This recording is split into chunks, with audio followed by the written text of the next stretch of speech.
नाज़रीन अस्सलाम वालेकुम। नाज़रीन, गुज़श्ता 3 दिन से हुक्मरान जमात तहरीक इंसाफ मसलसल शादियाने बजा रही है, जश्न मना रही है। ऐसा लगता है कि हुक्मरान जमात जो है इतनी खुश जो है जितनी अभी देखने में आ रही है, पहले कभी नहीं थी। और उसकी वजह यह है कि स्टेट बैंक ऑफ पाकिस्तान का जो अमेंडमेंट बिल था उसमें सेनेट में हुक्मरान जमात को जुम्मे के दिन कामयाबी हासिल हुई, जहाँ सेनेट में अपोजिशन की अक्सरियत थी। ताहम 5 या 6 अपोजिशन के जो अरकान हैं, जो मेंबर्स हैं, वहाँ पे मौजूद नहीं थे, जिनका ताल्लुक तमाम जमातों से था। और हद तो ये है कि खुद यूसुफ रज़ा गिलानी साहब, जो कि लीडर ऑफ द अपोजिशन थे सेनेट में, पाकिस्तान पीपल्स पार्टी के रहनुमा, एक्स प्राइम मिनिस्टर पाकिस्तान, वो भी वहाँ मौजूद नहीं थे। इस पर फवाद चौधरी साहब सीरीज़ ऑफ ट्वीट्स करते हैं। वो कहते हैं कि अपोजिशन की जमातें नो कॉन्फिडेंस वोट क्या लेकर आएंगी, जब वो सेनेट में जहाँ उनकी मेजॉरिटी थी वहाँ पर भी वो कामयाब नहीं हो सके। लेकिन ये सिर्फ फवाद चौधरी नहीं है, तमाम हुक्मरान जमात अपोजिशन पे भपतियाँ कसने के लिए, पाकिस्तान पीपल्स पार्टी के शुक्रिया अदा करने में और यूसुफ रज़ा गिलानी साहब को मुबारकबाद देने में शामिल है। सबसे पहले सुनते हैं कि इस मौके पे इंटीरियर मिनिस्टर वज़ीर दाखिला जनाब शेख रशीद साहब का क्या कहना है।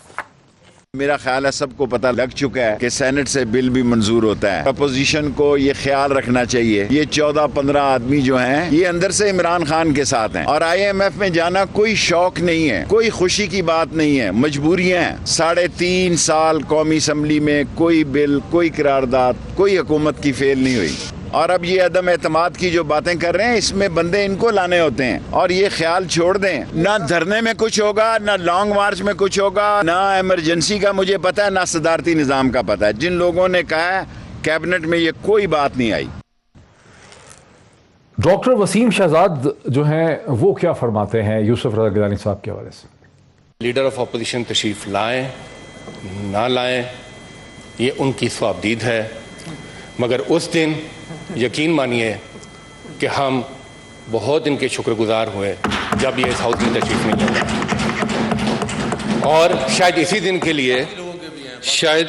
के लिए शायर ने कहा था कि हुई ताखीर तो कुछ बाइसे ताखीर भी था।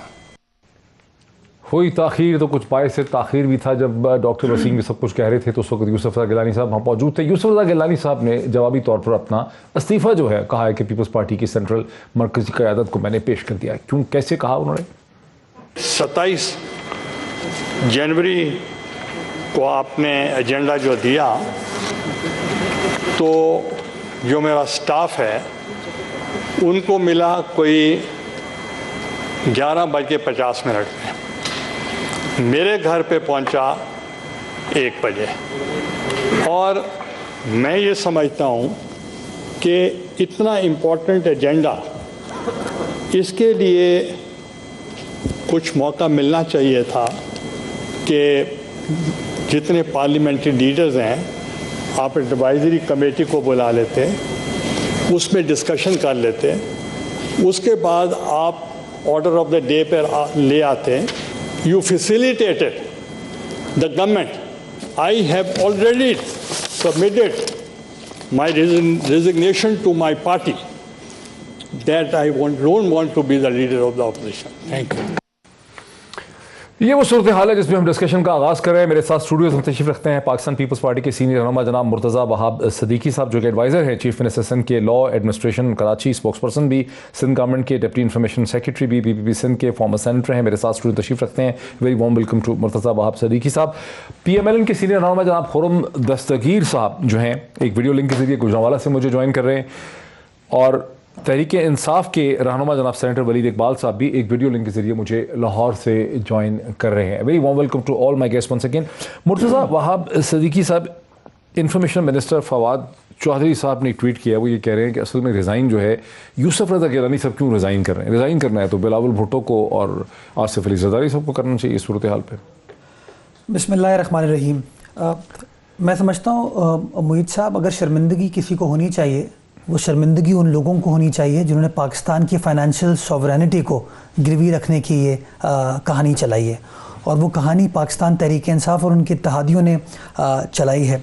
यूसुफ रज़ा गिलानी साहब एक सीनियर पार्लियामेंटेरियन है, पाकिस्तान के वज़ीर आज़म रहे हैं, स्पीकर रहे हैं, वो ऑन रिकॉर्ड आके कह चुके हैं कि जिस तरीके से इस बिल को मूव किया गया, जिस तरीके से एजेंडा को फ्लोट किया गया, उसके अंदर बदनीयती नज़र आती है। और ये बात उन्होंने चेयरमैन सेनेट के सामने फ्लोर ऑफ दी सेनेट के ऊपर कही है। अगर वफाकी हुकूमत ये समझती है कि बिल इतना अच्छा था, अगर वो समझती है कि उनके पास वो अददी अक्सरियत मौजूद थी, तो फिर रात की तारीकी में ये तमाम चीज़ें करने की तारीकी में हुआ है, दिन को हुआ है। बताया गिलानी साहब ने कि अगर 12:15 बजे रात को, यानी कि अगर जुमे को उसके ऊपर डिबेट करानी है, वोट कराना है, और अगर आप जुमेरात की रात को 12:15 बजे एजेंडे को सर्कुलेट करते हैं और रात को 1 बजे मेम्बरान के घर पे पहुंचता है, गिलानी साहब के घर पे पहुंचता है, तो मैं समझता हूँ उसमें बदनीयती नज़र आती है। और कौन से वाले घर में पहुंचता है? उनके मुल्तान में या इस्लामाबाद में पहुंचता है। वो खुद मुल्तान में मौजूद थे, और मुल्तान में वो इसलिए मौजूद थे कि उनके बड़े पुराने देरीना साथी पाकिस्तान पीपल्स पार्टी के सीनियर रहनुमा गुलाम रब्बानी खर साहब का सोयम था, तो इसलिए। तो आप समझते हैं कि हुकूमत ने साजिश की है, ये क्लैंडस्टाइन एजेंडा था? मैं समझता हूँ अगर इतने ओपन होते, इतने ट्रांसपेरेंट होते, तो ये इतने दिन से वेट क्यों कर रहे थे? They could have very easily presented the bill on Monday, Tuesday. तमाम नंबर्स चूंकि ऑपोजिशन के मौजूद थे, सब इस्लामाबाद में मौजूद थे, तो उन्होंने वेट किया उस टाइम का।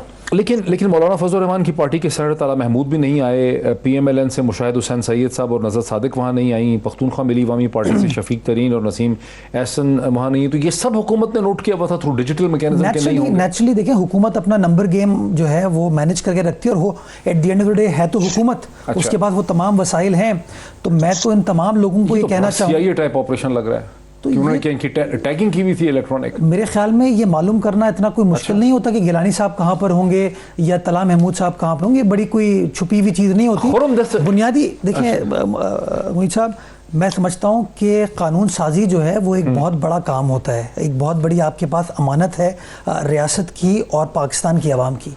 इस तरह छुप छुपा के कानून साजी नहीं की जाती, और मैं समझता हूँ ये एक बड़ा तारीख चैप्टर है पाकिस्तान की सियासी तारीख में, जहाँ पर खामोश तरीके से इतनी इंपॉर्टेंट लेजिस्लेशन जिसका बड़ा सिवियर इम्पैक्ट पाकिस्तान की रियासत पे और पाकिस्तान की 22 करोड़ आवाम पे आने हैं, उसकी इंडिपेंडेंस के हवाले से, सॉवरेनिटी के हवाले से, इस तरीके से इनको नहीं करना चाहिए था।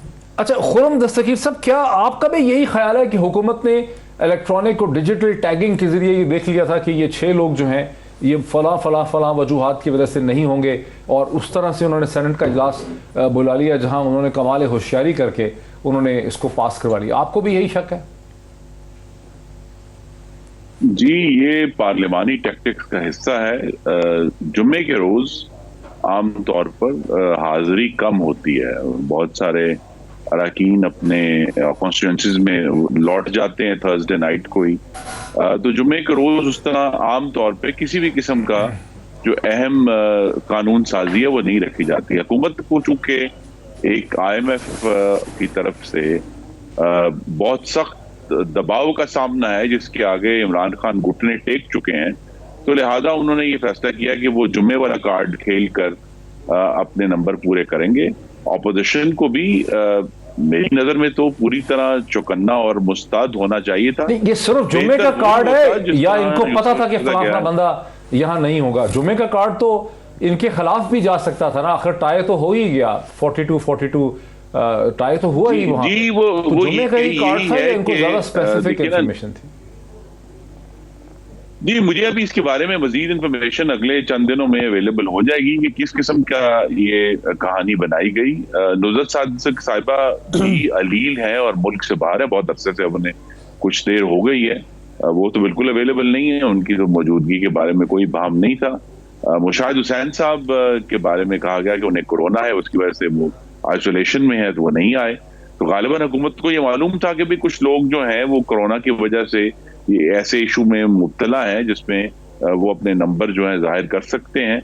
2-3 चीजें जो है वो बड़ी अहम है। एक तो डॉक्टर साहब, तो पख्तूनख्वा मिल्ली अवामी पार्टी जो हुकूमत के शदीद खिलाफ है, उसके भी 2 अरकान वहां पे मौजूद नहीं थे। अचकज़ई साहब की पख्तूनख्वा मिल्ली अवामी पार्टी, उसको कैसे एक्सप्लेन करेंगे? तो वो मोस्ट तरीन को, नसीमा एहसान को, सेनेटर तला महमूद जो है, वो दोनों सेनेटर्स जो हैं वो खैर अपना बेहतर जवाब दे सकते हैं, लेकिन गालिबन वो कोयटा लौट गए होंगे, तो उनको ख्याल यही होता है कि जुमे के रोज उस तरह की अहम कानून साजी नहीं होगी, क्योंकि हफ्ते का आखिर होता है और बहुत सारे मामला जो हैं वो अगले हफ्ते के लिए, और हुकूमत जो है बाकायदा बड़ी और अहम कानून साजी के ऊपर ऑपोजिशन को एतमाद में लेती है। लेकिन इस हुकूमत का चूंकि एक बुलडोजर रवैया है, एक ऐसे स्कूल यार्ड बुली के हाथ में ये सारे इंस्ट्रूमेंट्स आ गए हैं जिसकी वजह से हम सबको इस मुश्किल का सामना है।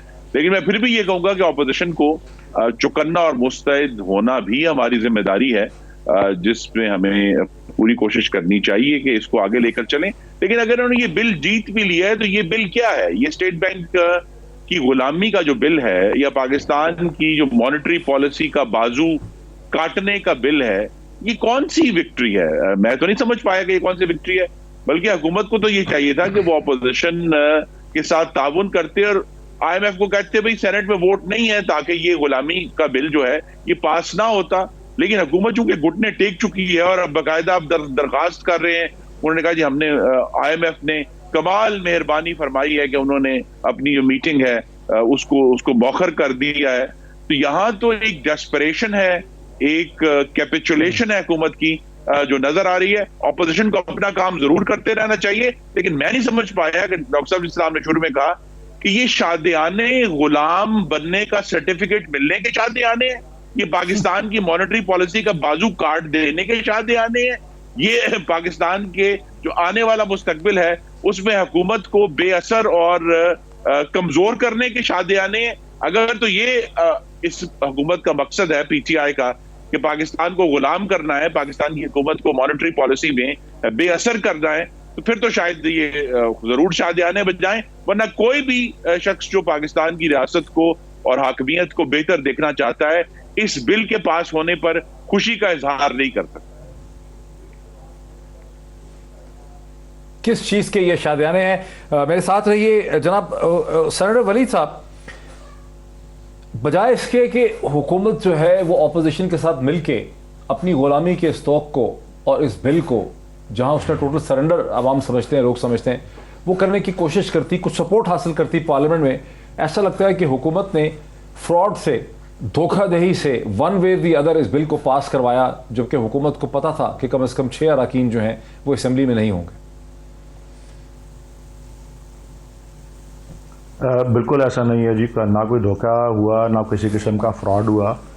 ये फुल विजिबिलिटी में और खुलेआम एजेंडा बना, ऑर्डर्स ऑफ द डे आए, और अगर इसकी कोई ऐसी कार्रवाई होती जिसका ये इल्ज़ाम लगा रहे हैं तो उसका तरीका ये होता है कि वो एजेंडे पे ये चीज़ होती ही नहीं है, लेजिस्लेशन एजेंडे पे नहीं होती। कि आपने थर्सडे की और फ्राइडे की रात के दरमियान में नोटिस सर्व किए, जुम्मे के दिन हाजिरी कम होती है, यूसुफ रजा गिलानी साहब मुल्तान में थे, कुछ लोग मुल्क से बाहर थे, उसके बावजूद टाई हो गया 42-42 का। हाँ जी, अगर आप मुझे पूरी बात करने दें तो ये वाज़ेह हो जाएगा। मैं वहीं से शुरू करता हूं जहां से आपने मेरे सिलसिले को तोड़ा था। मैंने अर्ज किया कि ये 11:40 रात को मेरे पास ही, मैं अपने फ़ोन में देख रहा था, 11:40 पे रात को मेरे पास ये एजेंडा आया, एक रात पहले। इसमें आप कहते हैं ये छुपाई हुई कोई बात है, इसमें कोई किसी किस्म का फ्रॉड है? मैं ये अर्ज कर रहा हूं, मेरी बात पूरी सुन लें। मैं ये अर्ज कर रहा हूं कि अक्सर जो मुर्तजा साहब कह रहे हैं आपने मान लिया है, you have admitted to the crime. ये जो नहीं जी, मैं कह रहा हूं, मेरी बात तो सुन ले यार, आप मेरी बात सुन ही नहीं रहे। अभी मैं इनके पार्टी के लोगों की भी तो बात इनको सुनाऊंगा ना। मैं तो कह रहा हूं 11:40 पे एजेंडा आया और ये कोई अनहोनी बात नहीं है। कई दफा एजेंडा जो है वो कभी शाम 7 बजे आता है, कभी 9 बजे आता है, कभी 11 बजे आता है अगले दिन का, और कभी कभार ये होता है कि 10 या 10:30 बजे, क्योंकि जुमे को नॉर्मली 10:30 बजे इजलास शुरू होता है, तो क्वेश्चंस एंड आंसर्स जो है वो 9 बजे सुबह मिलते हैं, उससे 1-1.5 घंटा पहले ये हो जाता है कभी, क्योंकि वो उनका वॉल्यूम बहुत ज्यादा होता है। मैं आपको जो बताना चाह रहा हूं कि फ्रॉड तब होता है बकौल इनके, या किसी किस्म की जो है साजिश जो है उस वक्त होती है जब एजेंडे पे कोई चीज हो ही ना, एजेंडा एडवांस में आता है ना, एजेंडे में कोई चीज हो ही ना, और वहां बैठे बैठे सप्लीमेंट्री एजेंडा आ जाए, जो अक्सर ये लोग करते रहे हैं, PPP और PMLN अक्सर करते रहे हैं कि सप्लीमेंट्री एजेंडा मौके पे ले आते हैं और उसको इस तरह से मंजूर कराते हैं। अब मैं आपको अर्ज करता हूं कि जुमे के बारे में जो बात हो रही है, जरा उस पर भी गौर कीजिएगा। जब से ये साल शुरू हुआ, बिजनेस एडवाइजरी कमेटी जो सेनेट की है उसमें तय हो गया था कि जी सेनेट के जो इजलास हैं वो पीर और मंगल को होंगे, 2 दिन की रिसेस होगी, बुध और जुमेरात, और जुमे को इजलास होगा। और जो ये पिछला वीक है जिसमें ये कार्रवाई हुई, पिछले वीक के बारे में हर एक मतलब ये यूसुफ रज़ा गिलानी साहब वजीर आजम रह चुके हैं, अपना जरा ट्रैक रिकॉर्ड देखें पार्लियामेंट का, ये तो शो मारते हैं कि मैं कभी गैर हाजिर ही नहीं हुआ पार्लियामेंट से, ये नेशनल असेंबली के जब ये मेंबर होते थे और वजीर आजम पाकिस्तान होते थे। मैं इनको तो छोड़ दें, बच्चे बच्चे को इस बात का पता था कि इस वीक में वो किसी भी दिन आ सकता है। अब वो मंडे को नहीं आया, मंडे को प्राइवेट मेंबर्स डे होता है, ट्यूसडे को नहीं आया प्राइवेट, मतलब ये तो कोई मतलब बहुत बड़ा बेवकूफ और अहमक और नालायक शख्स होगा जो ये समझता हो कि जुमे को ये नहीं आना। उन सबको पता था टाइमलाइन क्या है। और मैं आपको ये भी अर्ज कर दूं, इत्तफाकी बात ये है कि मंडे को सेशन हुआ पिछले हफ्ते, ट्यूसडे को सुबह हुआ सेशन। मुझे भी अपना कोई प्रोफेशनल काम था, मैं रात की फ्लाइट से कराची गया, ये ट्यूसडे को हुआ। रात की फ्लाइट से कराची गया तो पीपल्स पार्टी के 2 सेनेटर्स मेरे साथ उस फ्लाइट पे थे और मेरे बराबर की सीटों में बैठे हुए थे। और हम, जाहिर है हमारे दोस्त हैं, कॉलीग हैं, हम आपस में जहाज में गुफ्तगू भी कर रहे थे। जहाज उतरा तो मैंने कहा जी आप वापस किस दिन जा रहे हैं? तो उन्होंने कहा कि जी हम जुमे की सुबह 7 बजे की फ्लाइट से जा रहे हैं वापस, जो कि 9 बजे पहुंच जाती है। इजलास 10:30 बजे था। ये उनके मुंह से मैंने सुना, 2 सेनेटर्स जो थे, शहादत अवान साहब और एक जाम साहब हैं, उन्होंने कहा कि जी हमें स्टैंडिंग इंस्ट्रक्शंस हैं कि एक दिन भी मिस नहीं करना, ये इनकी पार्टी की, ये वो कह रहे हैं।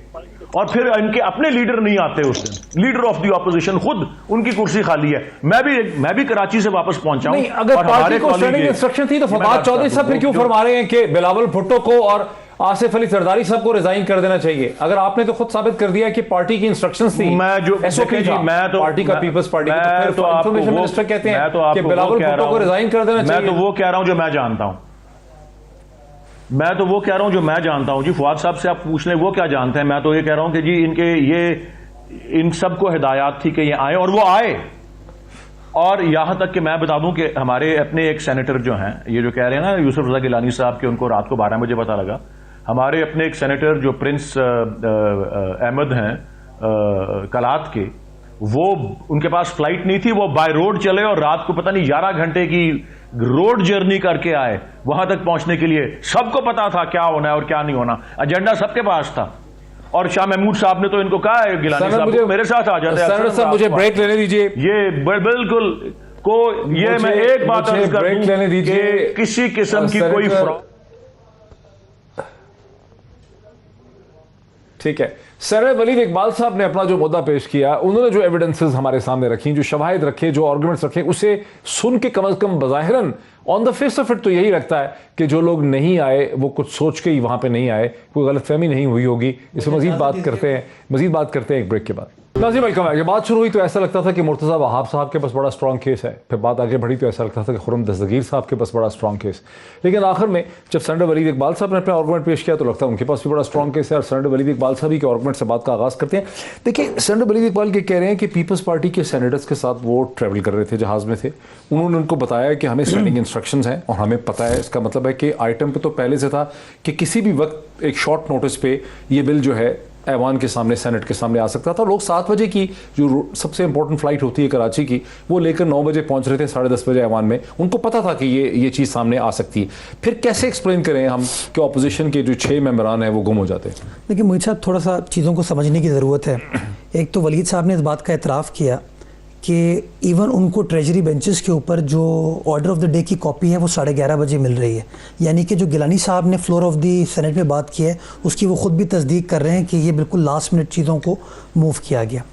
लेकिन वो कहते हैं ऐसा ही होता है। नहीं, ऐसी हर बार ये नहीं होता। अगर आपको पता है एजेंडा तैयार है, अगर आपको पता है कि आपको नॉर्मल लेजिस्लेशन करनी है, आपको फला क्वेश्चंस के ऊपर या कॉल अटेंशन नोटिस के ऊपर बात करनी है, एजेंडा पहले सर्कुलेट कर लिया जाता है। जब आप कह रहे हैं कि इतनी इंपॉर्टेंट, शाम को 5-6 बजे भी एजेंडा आ जाता है। हम सिंध असेंबली के अंदर लेजिस्लेट करते हैं चीज़ों के ऊपर, अगर रूटीन मैटर्स चल रहे हैं। सेनेट का सेशन चल रहा है। मैं मुझे एक चीज़ बताऊं, थोड़ा सा समझने की ज़रूरत है। देखिए, लास्ट मिनट पे चीज़ें तब होती हैं जब कोई एक्स्ट्रॉर्डनरी सिचुएशन हो जाए। लेट्स से कि रात को आपने काबीना का इजलास किया, सुबह आपको किसी चीज़ को पास करवाना है, तो नेचुरली आपके लिए ह्यूमनली पॉसिबल नहीं है कि आप उसके ड्राफ्ट को या ऑर्डर को पहले शेयर कर सके। लेकिन जब खुद वलीद साहब इस बात का एतराफ़ कर रहे हैं कि हाँ इस बिल को आना था, तो फिर मुझे बताइए कि why did they have to wait till the last minute?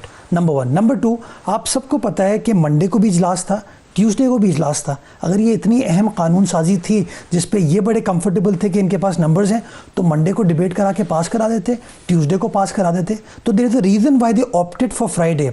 और ये बिल्कुल जिस तरह खुर्रम दस्तगीर साहब बात कर रहे थे कि पार्लियामेंट्री स्टाइल में ये चीज़ें की जाती हैं कि आप अपने नंबर्स को देखते हैं और जब आपको सिचुएशन नज़र आती है कि हाँ this is the moment to strike, आप उस मोमेंट पे स्ट्राइक करते हैं। मैं समझता हूँ आप इस तासुर को डिनाई कर रहे हैं कि जो 6 मेंबरान जो हैं इनका 3-4 मुख्तलिफ जमातों से ताल्लुक़ है, इनकी किसी न किसी लेवल पे हुकूमत के किसी इदारे से इक्वेशन थी, इस वजह से नहीं है, गुम हो गए। खुर्रम दस्तगीर साहब ने बताया कि नुसरत सादिक साहिबा जो हैं वो बड़े अरसे से बीमार हैं और पाकिस्तान से बाहर इलाज करा रही हैं, तो उनकी तो अंडरस्टैंडिंग नहीं है। मिली अवामी पार्टी आप मुझे बताइए मोहित साहब, चलें कहीं कोइंसिडेंस एक हो सकता है, 2 हो सकता है, 3-4 बड़ी पॉलिटिकल पार्टीज के साथ इस तरह की अंडरस्टैंडिंग हो जाए। और वलीद साहब ने ये भी कह दिया कि हमारे अपने सेनेटर्स ने उनको कहा है कि पार्टी की तरफ से स्टैंडिंग इंस्ट्रक्शंस हैं कि you have to be there in the upper house of parliament. तो ये तो कॉन्ट्रडिक्शन नजर आ रही है। मैं समझता हूँ फेयर प्ले, ट्रांसपेरेंसी और रीजनेबल अप्रोच ये होती है कि अगर आपको कानून साजी करनी है, आपके पास नंबर्स हैं, तो आप चीजों के ऊपर प्रॉपर डिबेट करा के कर लेते,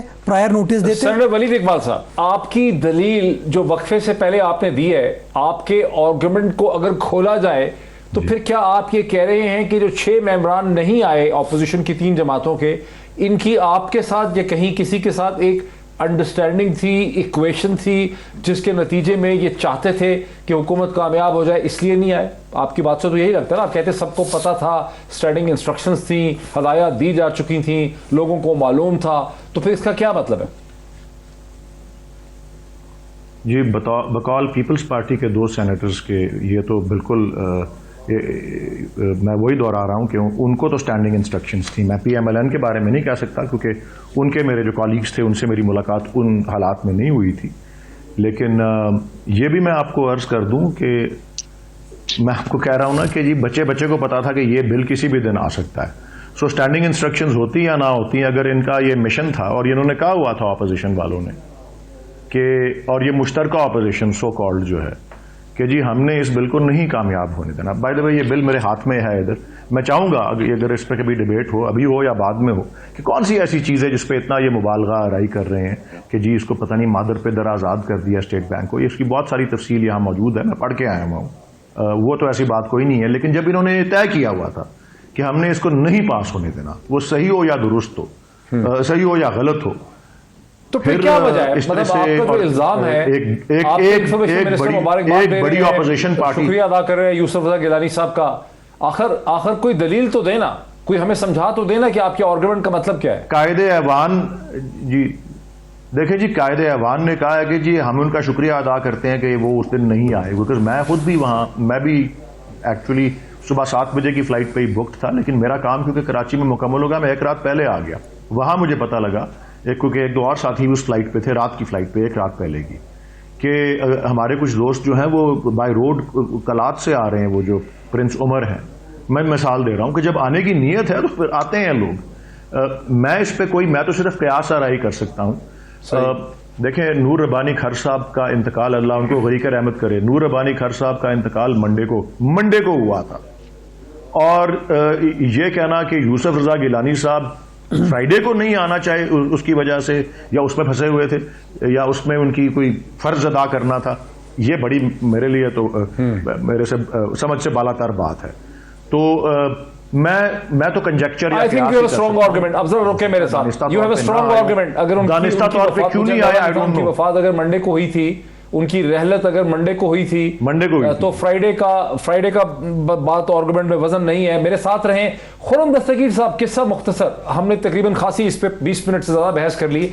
ये जो कुछ हुआ, इसके बाद ऑपोजिशन की जमातों के अंदर अपने ऊपर एहतमाद, ट्रस्ट और खुद एहतमादी भला कैसे हो सकती है? जब भी ऐसा मौका आया गुज़िश्ता 3.5 बरस में, तो अपोजिशन की जमातों के अंदर दरारें पड़ जाती हैं, कुछ लोग उन्हें छोड़ देते हैं, उसके बाद बहस होती है मीडिया में कि एंडलेसली उसका कोई नतीजा नहीं निकलता। इससे तो यही पता चलता है कि जहां हुकूमत के अंदर मसले हैं, वहां अपोजिशन की जमातें भी इस हुकूमत के खिलाफ इकट्ठी नहीं है। जी नहीं, बिल्कुल इकट्ठी हैं। आप वो 42 लोग क्यों भूल जाते हैं जो वहां मौजूद थे? और ये बड़ा रेयर केस है, कम से कम मेरी मेमोरी में तो नहीं है कि सेनेट के चेयरमैन को अपना कास्टिंग वोट कास्ट करना पड़ गया हो किसी भी लेजिस्लेशन के मामले में, ये बहुत ही गैर मामूली बात है। तो ये वहाँ बहुत हमारे अपोजिशन के अरकान मौजूद भी थे, और अगर ये समझते हैं, मैं फिर कहता हूँ कि स्टेट बैंक को हुकूमत से मुकम्मल तौर पे काट कर उसका एक अलग जजीरा बना दिया गया है जो कि बैनुल-अक़वामी इदारों को जवाबदेह है, लेकिन हुकूमत पाकिस्तान को और पाकिस्तान के अवाम को जवाबदेह है नहीं रहा, तो फिर ये कोई किसी भी किस्म की विक्ट्री तो हो ही नहीं सकती ना। देखिए जो इश्यूज हैं उस बिल में 3-4 बड़े सीरियस इश्यूज हैं, लेकिन मेनली जो खुलासा लेकिन इसी नुक्ते को सेनेटर वलीद ने चैलेंज किया लहराते हुए बिल को। उन्होंने कहा कि इस बिल में ऐसी कोई चीज नहीं है जो कुछ आप फरमा रहे हैं, ऑपोजिशन फरमा रही है। उन्होंने कहा क्या है इसमें, बताएं तो आप बताएं जरा, फिर उसके बाद वलीद साहब उसको एक्सप्लेन। देखिए मैं यही कोशिश कर रहा हूं कि पाकिस्तान किसी भी मुल्क की जो मौशी पॉलिसी है उसके दो बाजू हैं। एक बाजू है मॉनेटरी पॉलिसी जिसमें इंटरेस्ट रेट डिसाइड होना है, जो उनकी करेंसी है उसकी कीमत डिसाइड होनी है, बैंकों की पॉलिसी डिसाइड होनी, और दूसरा बाजू जो है वो बाजू है फिस्कल पॉलिसी का, टैक्सेशन का, एक्सपेंडिचर का, डेवलपमेंट का, जो दूसरे इश्यूज हैं। अब ये जो बिल है इसने हुकूमत पाकिस्तान का जो मालियाती पॉलिसी का बाजू है वो काट दिया है। जो वो बॉडी जो हुकूमत की है, जो पाकिस्तान के अवाम को रिप्रेजेंट करती है, उससे काट दिया। और किस तरह काटा है? बस जो एक मेन मैकेनिज्म था मॉनेटरी पॉलिसी का फैसला करने का, उसे कहते थे monetary and fiscal policy board, वो इस लेजिस्लेशन में खत्म ही कर दिया गया है कि ये नहीं हो सकता। दूसरी बात ये, और बड़ी अजीब बात है जिसको हमने बाद में अब ये जब आने वाले दिनों में इस पर मजीद इश्यूज उठेंगे, कि अगर आपने स्टेट बैंक के बारे में अगर मुस्तकबिल में कानून साजी करनी है तो आपको पहले स्टेट बैंक से पूछना पड़ेगा कि भाई हम आपके लिए ये कानून साजी करने जा रहे हैं, तो क्या हम ये कर लें? अब मैं बतौर अवाम, पाकिस्तान के अवाम के मुंतखब नुमाइंदे के, इसको बहुत ही मुज़िर और मज़मूम समझता हूं कि पाकिस्तान की पार्लियामान को किसी ज़ैली इदारे से इजाजत लेनी पड़े लेजिस्लेशन करने से पहले। तो ये भी जो एक इशू था वो आपसे छीन लिया गया। तीसरा जो इशू था कि स्टेट बैंक बाउंड था इससे पहले के कानून में कि वो साल में 4 दफा रिपोर्ट करेगा पार्लियामान को, हर क्वार्टर की रिपोर्ट और फिर एक एनुअल रिपोर्ट। वो उसको काट के जो है वो 4 से 2 कर दिया गया कि जी एक 6 महीने बाद रिपोर्ट आएगी और एक एनुअल रिपोर्ट उनकी आती है वो आएगी। तो पार्लियामान के बारे में उनकी जो रिपोर्टिंग है उसमें भी जो कमी कर दी है। अगला जो इशू है वो ये है, और वो ये बहुत ही गंभीर है। 4 नुक्ते हो गए सेनेटर वलीद के जवाब देने के। जी आगे सुनिए जी, आगे सुनिए। अगला इशू ये है कि स्टेट बैंक ये फैसला करेगा कि जनाब किसी भी बैनुल-अक़वामी इदारे को इंफॉर्मेशन देने का जो सारा मामला है वो स्टेट बैंक को अब उस मामले में पाकिस्तान की हुकूमत से इजाजत लेने का मजाज नहीं रहा, वो खुद ही ये फैसला करेंगे। तो लिहाजा अगर उनकी मर्जी है तो वो IMF को या कोई भी और इदारा है उसको इंफॉर्मेशन दे सकते हैं, उनको हुकूमत का इंफॉर्मेशन के मामले में। और ये इशू उठाए, मैं इसके ऊपर मिसाल देने लगा हूं कि IMF की ये डिमांड थी कॉन्स्टेंटली कि पाकिस्तान का जो CPEC के तहत चाइना के जो सारे मामलात हैं वो उनके सामने खोले जाएं, जो कि चाइना की तरफ से ये कंडीशन थी कि इसको 2 रियासतों के दरमियान जो है वो एक मख्फी रखा जाएगा। उनका अपना कॉन्फिडेंशियल इशू है, लेकिन वो फिर इस हुकूमत ने जब IMF से डील की तो खोला गया। आखिरी बात ये है कि जी इसके अंदर कहा गया कि जी स्टेट बैंक से हम बोरोइंग नहीं करेंगे। ऑलरेडी इस हुकूमत ने पिछले 2 साल से स्टेट बैंक से बोरोइंग नहीं की, लेकिन पाकिस्तान की जो मनी सप्लाई है, अफराते ज़र M2 उसको बोलते हैं, वो ऑलरेडी 17 से 18% है, क्योंकि हुकूमत प्राइवेट बैंकों से बिला रोको टोक बेशुमार और तबाहकुन बोरोइंग कर रहे हैं, जिसका नतीजा ये है कि महंगाई भी 13% के करीब है, मनी सप्लाई 18% के करीब है, और इस हुकूमत ने जो कर्जे लिए अपने आप रुकिए ना, जरा रुकिए, इसका जवाब लेने दीजिए मुझे जरा सर, रुकिए ना खुरम भाई, खुरम साहब प्लीज। सेनेटर वलीद, आपने ये चैलेंज किया था कि इसमें ऐसा क्या है, आपने लहरा के कहा कि इस बिल में क्या है। खुरम दस्तगीर साहब ने कुछ 6 नुकात उस पर रखे हैं और सारे ही बड़े खतरनाक लग रहे हैं। नहीं, मेरे ख्याल में उन्होंने जिस चीज़ के ऊपर बात की है उसको जहाँ पे वो है उस पर कहीं ज़्यादा उर्दू में कहते हैं मुबालगा आ रहा है या उसको एग्जैजरेट जो है वो किया है। बाय द वे 2015 में, वैसे 1956 से जब से ये एक्ट बना है, इसमें जो बुनियादी तब्दीलियां आई हैं वो 1994 में आई हैं, 1997 में आई हैं, जो कि नवाज शरीफ दौर था, 2012 में आए हैं जो पीपीपी का दौर था, और 2015 में आई हैं। और बाय द वे 2015 में पहली दफ़ा मॉनेटरी पॉलिसी कमेटी MPC का जो है वो इसी कानून में तरमीम करके जो है वो बुनियाद उसकी रखी गई थी कि ताकि एक खुद मुख्तारी हो और एक इंडिपेंडेंट बॉडी जो है वो आपकी मॉनेटरी पॉलिसी के जो रेट्स वगैरह जो होते हैं उन तक जो है अपनी आज़ादी रखता हो।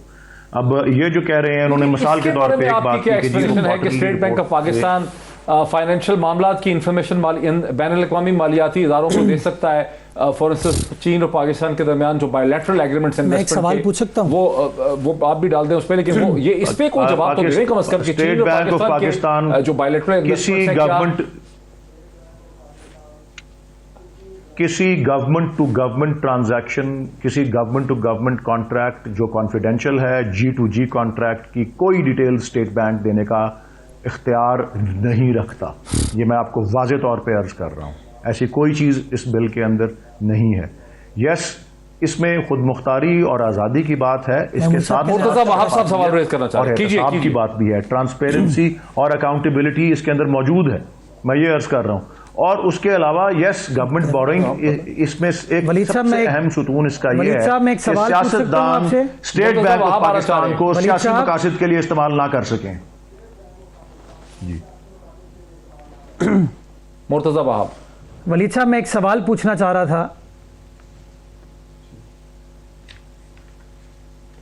पूछे वलीद साहब, पाकिस्तान का सबसे बड़ा ताकतवर सॉवरेन इदारा पाकिस्तान का पार्लियामान है, और कोई शख्स कितना ही ताकतवर क्यों ना हो, कोई इदारा कितना ही ताकतवर क्यों ना हो, वो पार्लियामान के सामने उसको सर झुकाना पड़ता है और उसको उसकी कार्रवाई को, उसके काम को पार्लियामान स्क्रूटनाइज कर सकता है। वाई?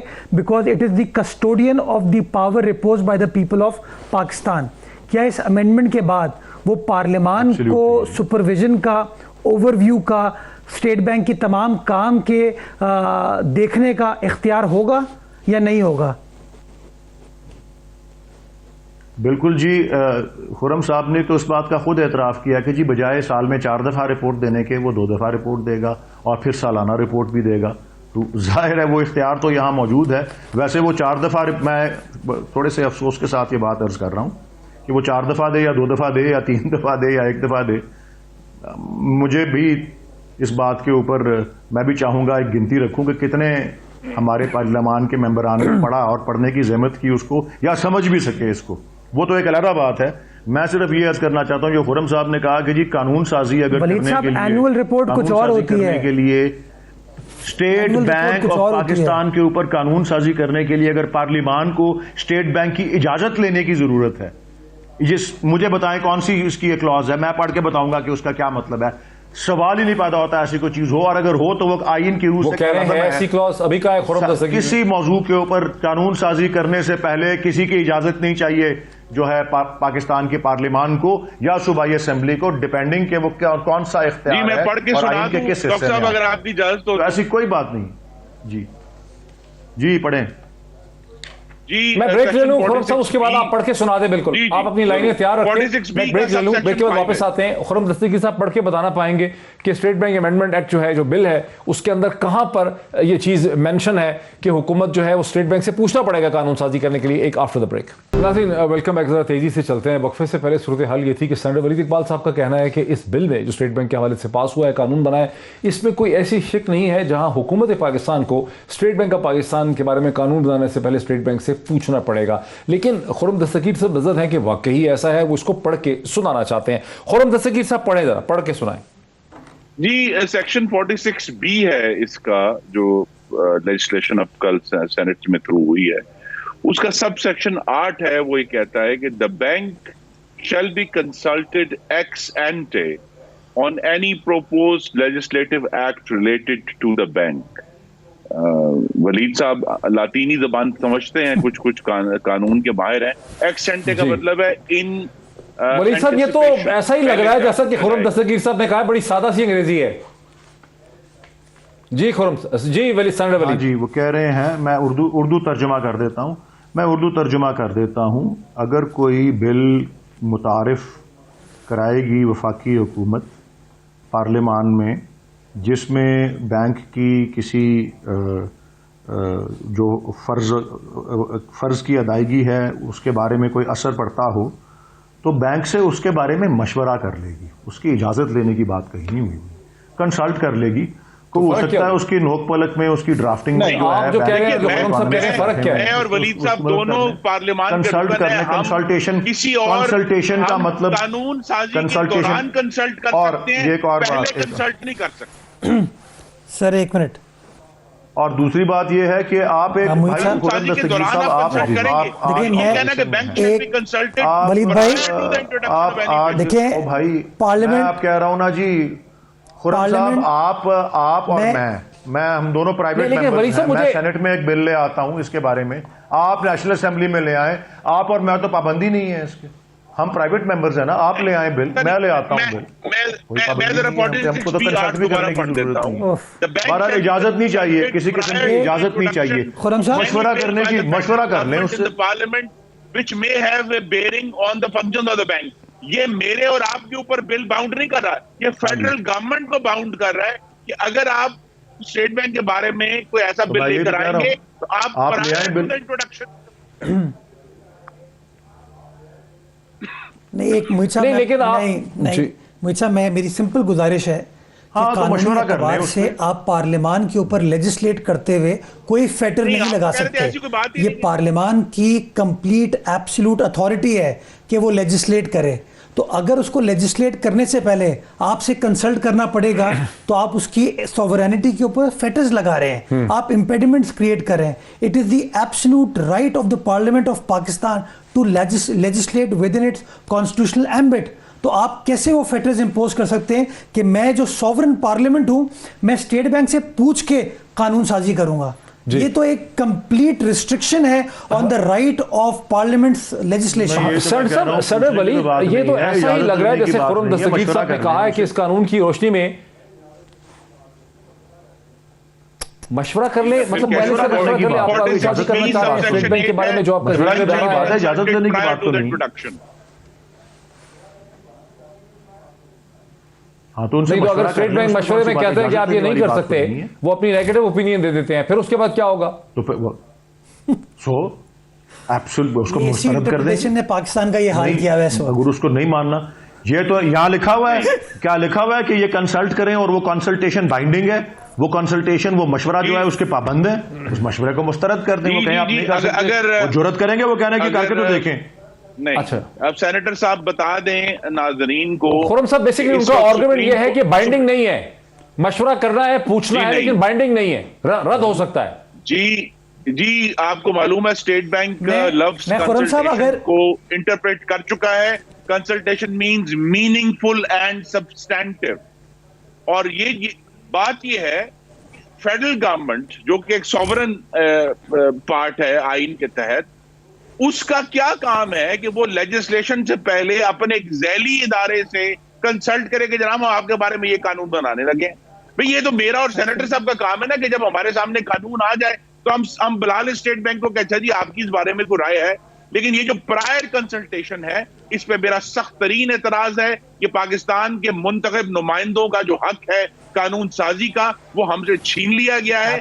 इसी तरह जो है स्टेट बैंक को इसी जो सेक्शन है 46B, इसमें बहुत सारी चीजें डाल दी हैं कि जनाब स्टेट बैंक जो है वो किसी भी एंटिटी के साथ जो है एग्रीमेंट कर सकता है। बहुत सारे इश्यूज हैं। और आखिरी बात जो डॉक्टर साहब जो समझने की है वो ये है, ठीक है, इसी कानून का आपकी रिजर्वेशन आगे एक बहुत और इम्पोर्टेंट, जिसने NRO दिया है, नहीं 52A भी बहुत ही जहरीला है, जिसमें स्टेट बैंक के तमाम अफसरान को, गवर्नर को किसी भी कानूनी चाराजोई से इस्तिस्ना दे दिया गया है, जिसको उर्फे आम में NRO कहते हैं। 52A जो है, इमरान खान साहब ने स्टेट बैंक को एक ब्लैंकेट NRO पकड़ा दिया है कि जनाब आप जो मर्जी करें, आपके ऊपर कानून आप तक नहीं पहुंच सकता। खुर्रम साहब, ये तो आप उम्मीद कर सकते हैं कि जब आपकी पीपल्स पार्टी की हुकूमत आएगी तो आप इन कवानीन जो है इसको रद्द कर देंगे, इसे कालादम करार देंगे, इस कानून को तब्दील कर देंगे। एक और अहम इशू है सर वलीद साहब, अब मैं मसल से अखबारों में ये कहा जा रहा है कि पाकिस्तान जो है वो चीन से, काजाख्स्तान से और रूस से $5 बिलियन जो है मजीद रेस कर रही है, आपकी हुकूमत रेस करना चाह रही है मुख्तलिफ वजूहात से। वहीं पर यह भी लिखा हुआ है कि इस वक्त जो बैलेंस ऑफ पेमेंट प्रॉब्लम है उसका मतलब यह है कि सितंबर 2022 में जब ये फंड की IMF की एक्सटेंडेड फंड फैसिलिटी प्रोग्राम खत्म होगा तो पाकिस्तान को एक बार फिर IMF के एक नए प्रोग्राम में जाने की जरूरत पड़ सकती है। इस पे आपका क्या रद्द अमल? मैं इसका जवाब जरूर दूंगा, लेकिन ये आखिरी बात जो उन्होंने की है ना आर्टिकल 52A वाली, ये कोई सैकड़ों कवानीन है और हर रेगुलेटर के कानून में ये मौजूद है कि प्रोटेक्शन है उसके अफसरों को अगर वो नेक नियति से काम करें और ईमानदारी से करें। मैलाफाइडी इंटेंट और बैड फेथ से कोई चीज जो है उसको प्रोटेक्शन नहीं मिली हुई, और ये सैकड़ों कवानीन में इसी किस्म की शिकें मौजूद हैं। आप पेमरा का कानून ले लें, नेपरा का कानून ले लें, SECP का कानून ले लें, नहीं सर आप ये लैंड एक्विजिशन का कानून ले लें, सैकड़ों कवानीन है। ये नया 52A क्यों डाला गया है? क्या क्या वजह थी इसको डालने की? क्या पहला कानून में 1956 से चल रहा था तो ये 52 के 2 पैराग्राफ डालने की क्या जरूरत? कोई नेक नियति से अपना काम करना चाहे, कोई ईमानदारी से मुल्क के अंदर महंगाई को रोकना चाहे, जो कि सबसे पहला फंक्शन स्टेट बैंक का बताया है कि उसको इन्फ्लेशन को रोकना है, फाइनेंशियल स्टेबिलिटी लानी है, प्राइस स्टेबिलिटी लानी है। अगर वो लेके अगर वो उसका काम ये है और वो नेक नियति से कोई काम करे तो नेक नियति से कोई काम करे तो नेक नियति से कोई काम करे, उसको रोकने की जरूरत नहीं। और भाई अभी तो ये कानून बना ही नहीं है, तो फिर जब बनेगा तो आप तब उसको एहतसाब कीजिएगा। और आप जितना मर्जी चाहे, आप जितनी मर्जी मर्तबा बुलाना चाहें आप उसको पार्लियामेंट में बुला सकते हैं। Any number of time you can summon any official, ये लिखा हुआ है इस कानून के अंदर। बहरहाल जी डॉक्टर साहब, मैंने ये बड़ा जी बात नहीं पढ़ी जो आप कह रहे थे कि कर्जे ले रहे हैं किसी और मुल्कों से, मैंने ये बात नहीं पढ़ी तो मैं तब से एक मिनट वलीद साहब, एक मैं नहीं, लेकिन कम से कम खुदकुशी का मशवरा तो दे सकते हैं जिन्होंने दावे किए। खबर है मेरे हाथ में कि खुदकुशी कर लेंगे, कर्जे नहीं लेंगे। ये न्यूज अखबार की खबर है कि Pakistan to seek loan from Russia, China, Kazakhstan $5 billion की। चले $700 अरब के कर्जे ले चुके हैं तो पाकिस्तान, और ऑलरेडी 35.1 बिलियन का फॉरेन लोन इस हुकूमत ले चुकी है, over and above everything else. अगर ये $5 अरब मजीद लेने जा रहे हैं तो पाकिस्तान सिर्फ इस हुकूमत और वो 78% पिछले कर्जों को उतारने में लगते हैं। इन्होंने फॉरेन जी, वो क्या आपके ख्याल में पिछली हुकूमतों के कर्जे नहीं उतारे? हमने भी तो उतारे।